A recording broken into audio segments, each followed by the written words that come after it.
हाय guys, welcome back health medicine YouTube channel. Guys, हम आज बात करेंगे कोडिस्टार सिरप के बारे में, इसके यूज, साइड इफेक्ट और लास्ट में बात करेंगे इसकी डोज की। गाइस, वीडियो लास्ट तक देखना, लास्ट तक देखोगे तभी आपकी समझ में आएगा। तो चलिए गाइस, बिना देरी के वीडियो शुरू करते हैं। कोडिस्टार सिरप की मैन्युफैक्चरिंग करती है मैनकाइंड फार्मास्यूटिकल कंपनी। ये एंटी ट्यूसिव और एंटी एलर्जिक मेडिसिन है। बात करते हैं इसके कॉम्बिनेशन की। क्लोरोफेनरामिन मेलिटेट 4 mg पर 5 ml के अंदर होता है। डेक्सट्रोमेथोर्फेन हाइड्रोक्लोराइड 10 mg पर 5 ml के अंदर होता है। एंटीट्यूसिव और कफ सस्पेंशन भी है।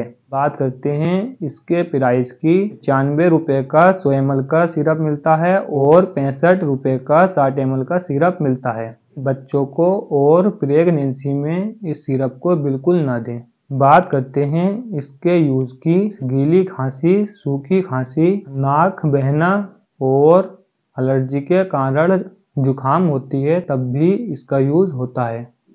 और गाइस, अस्थमा में भी इसका यूज होता है। स्मोकिंग के कारण छींकें आती हैं, आंखों में पानी आता है तब भी इसका यूज होता है। बात करते हैं इसके साइड इफेक्ट की।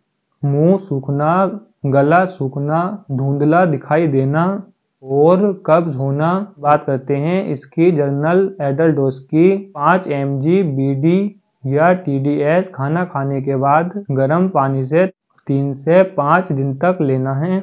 बच्चों में 2 ml OD देना है। ये मेडिसिन खुद से न लें, अपने डॉक्टर की सलाह जरूर कर लें। ऑफकोर्स गाइस, वीडियो आपको अच्छी लगी होगी। वीडियो लाइक करें, शेयर करें और चैनल को सब्सक्राइब करें। थैंक यू गाइस, मिलते हैं अगली वीडियो में।